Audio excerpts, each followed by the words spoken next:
Bonsoir à tous, bienvenue sur Géopolitique Profond pour votre émission du dimanche soir. Ça faisait longtemps qu'il n'était pas venu sur la chaîne et je suis très content de le recevoir à nouveau. On va faire une émission à la fois synthétique, pédagogique et mettre à jour avec les différentes informations que vous avez pu voir circuler ces dernières semaines sur la fameuse déclassification des dossiers relatifs à la mort du président Kennedy.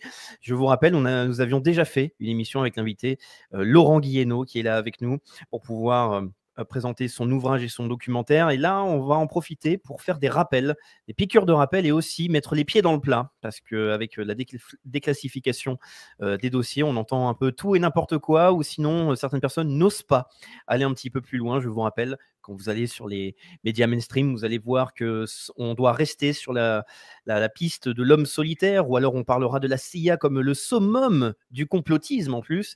Eh bien, on va balayer tout ça et faire une émission claire et synthétique, du moins je l'espère. Et pour ça, comme je l'ai dit, je suis très content de recevoir Laurent Guillénaud. Donc bonsoir Laurent et merci d'avoir accepté cette invitation. Eh bien, bonsoir Raphaël, merci beaucoup de m'inviter à nouveau, c'est toujours un grand plaisir. Et je dois le dire, je remercie doublement Laurent parce que eh bien, ce dimanche est spécial, c'est le jour de son anniversaire. Donc, malgré son anniversaire, il décide d'être sur Géopolitique Profonde. Donc, vous pouvez lui souhaiter un joyeux anniversaire et on va le passer ensemble ce soir, en plus sur un sujet passionnant. Première chose que l'on va faire, je pense, Laurent, vu qu'on va parler de la mort, non pas de, mais des Kennedy, il faut rappeler qu'il y a ce que l'on peut appeler une malédiction des Kennedy. Peut-être rappeler donc de qui nous allons parler et dans quel contexte historique déjà se sont inscrits ces drames qui ont fortement et profondément changé l'histoire des États-Unis. Allez, un petit rappel historique alors effectivement, oui, parce que c'est vrai qu'il faut toujours essayer de se replacer à l'époque pour comprendre les forces en jeu. En fait, si on veut situer les Kennedy, je pense qu'il faut commencer avec le père. Déjà, c'est un peu le background, en arrière-plan, quand on a situé le père, puisque le père Joe Kennedy, hein, Joseph Patrick Kennedy, c'est on va dire le fondateur de la dynastie, même si il y a le grand-père avant, mais euh, donc le père Joseph Patrick Kennedy, qui épouse Rose Fitzgerald. Donc Fitzgerald, c'est le nom de la mère, hein, de John. Comme les Américains le font parfois. Le deuxième nom, c'est pas un prénom, c'est un nom de famille.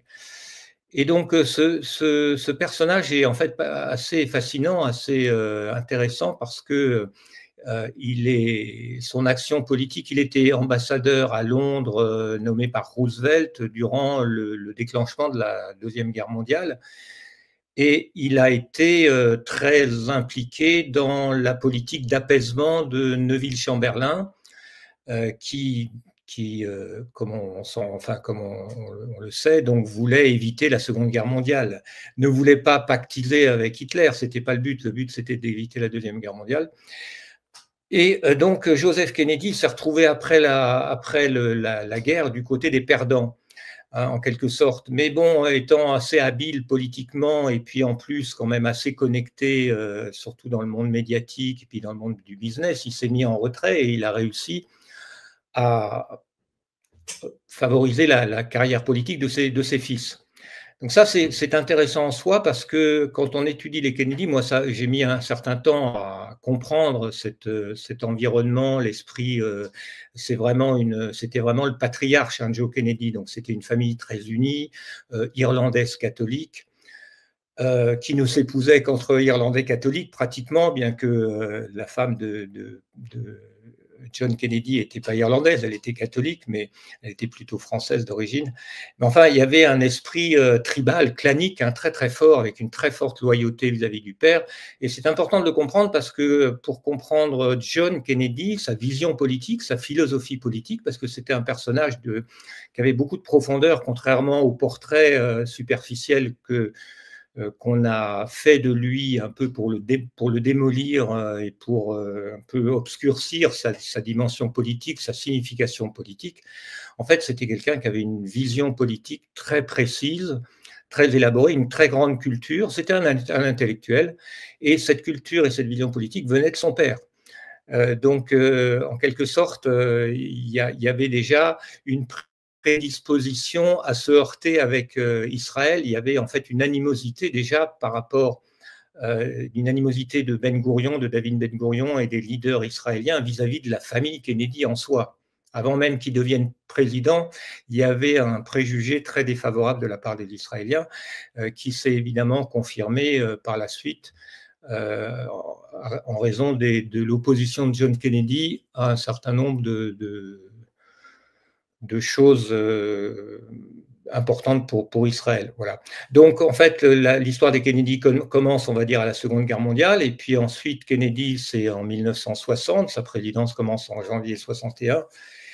Et donc là, on est au plus fort, au plus chaud de la guerre froide, on va dire, avec la CIA qui est aussi un peu aux commandes d'une partie de la politique étrangère. C'est la grande époque de la CIA qui renverse des gouvernements, au Guatemala, dans un certain nombre de pays d'Amérique latine notamment, et avec une CIA aussi qui veut en finir avec Cuba. Donc l'histoire de Kennedy est très liée à l'histoire des relations entre les États-Unis et Cuba, et donc avec la CIA évidemment. Et c'est cette histoire qui est souvent est mise en avant pour expliquer l'assassinat de Kennedy. Mais l'histoire des relations entre les États-Unis et Israël est aussi très importante. Donc on va plutôt mettre celle-là en avant parce qu'elle est en général plutôt occultée.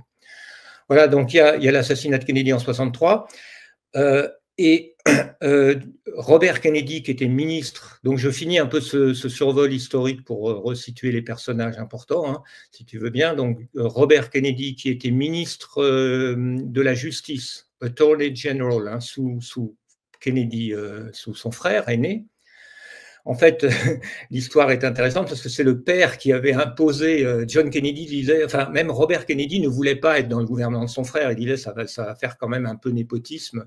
Et le père a insisté, l'a imposé. Et il a bien fait parce qu'il sentait que John et Robert étaient tellement proches, tellement unis que les gens autour d'eux disaient ils se comprennent sans finir leur phrase, quoi. Ils sont tellement sur la même longueur d'onde.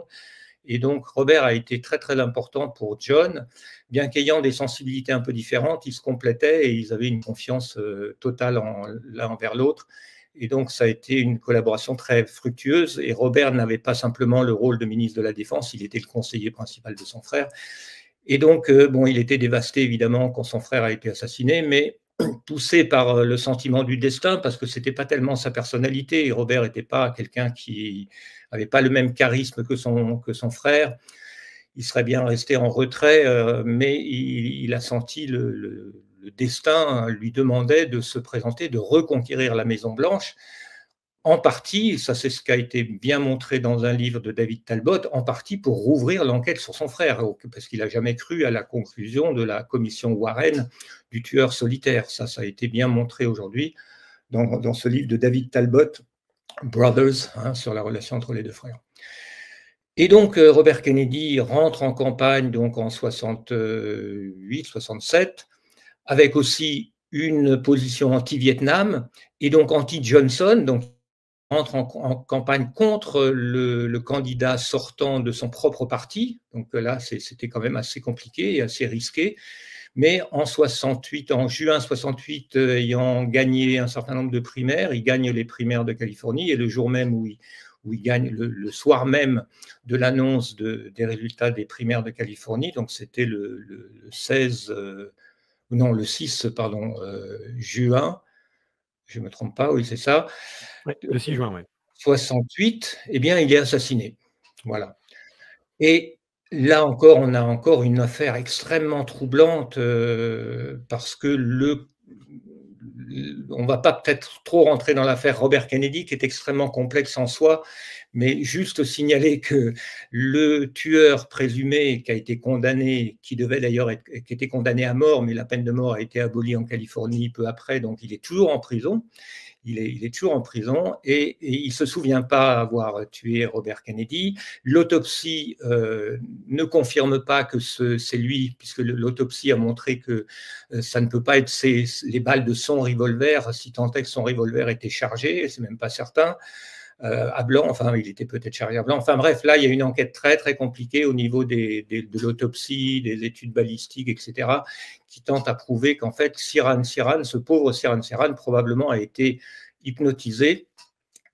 Donc il y a eu des experts psychiatriques qui se sont penchés sur son cas, qui ont confirmé qu'il est extrêmement hypnotisable, il a probablement été hypnotisé, son amnésie n'est pas feinte, il ne se rappelle pas avoir tiré sur Kennedy, il ne se rappelle même pas avoir voulu le tuer. Et on retrouve dans ses carnets des écritures automatiques répétitives. Donc voilà, il y a un grand mystère qui n'est pas complètement éclairci. Hein. Personne ne peut dire qu'il a, qu'il a vraiment tout élucidé. Mais même Robert Kennedy Jr., hein, lui-même s'est penché sur le dossier de l'assassinat de son père, est allé voir Sirhan Sirhan, donc le meurtrier présumé, et le considère comme innocent, est persuadé qu'il est innocent. Et a essayé de le faire libérer, mais bon. Voilà. Donc ça, c'est une deuxième affaire Kennedy. Donc là, dans la malédiction des Kennedy, il y a des assassinats en série. Voilà. Et on précisera juste, Laurent, vu qu'on boucle la parenthèse et qu'on ne va pas rentrer dans les détails, deux choses. La première, c'est que Sirhan Sirhan était donc parce qu'il est toujours vivant, un chrétien palestinien. Donc ça, c'est le phénomène intéressant du personnage. Et si vous voulez en savoir plus vraiment sur l'affaire autour de Robert Kennedy, Bob Kennedy, eh bien, vous avez à la fois le livre que vous voyez, le titre de l'ouvrage derrière, qui a maudit les Kennedy. Donc on parle de la malédiction. Laurent détaille les conséquences, de ce qui s'est passé autour de la mort de Bob Kennedy. Il y a aussi un documentaire extrêmement bien réalisé par Contre-Culture que je vous invite à regarder, qui vous permettra de passer une bonne soirée, une soirée instructive. Donc voilà, n'hésitez pas, mais comme ça au moins cette parenthèse-là est bouclée, même si c'est une affaire extrêmement mystérieuse et qui n'est toujours pas élucidée aujourd'hui. Oui, voilà. Donc, dans le cas de Robert, ce qu'il faut retenir effectivement, c'est que ceux qui ont fait assassiner Robert Kennedy se sont arrangés pour faire accuser un Palestinien. Voilà, ça c'est c'est le fait à retenir qui déjà,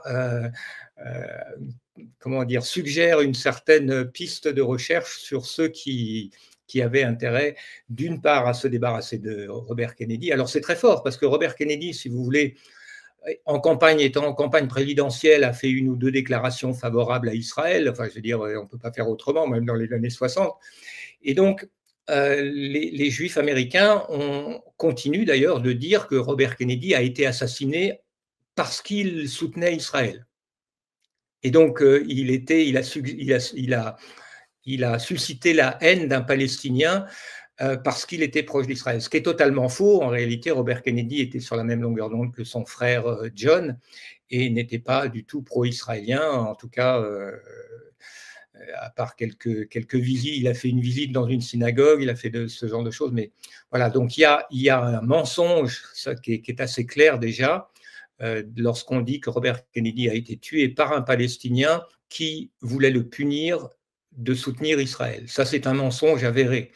Et donc, derrière ce mensonge, il y a probablement la clé de la motivation de son meurtre.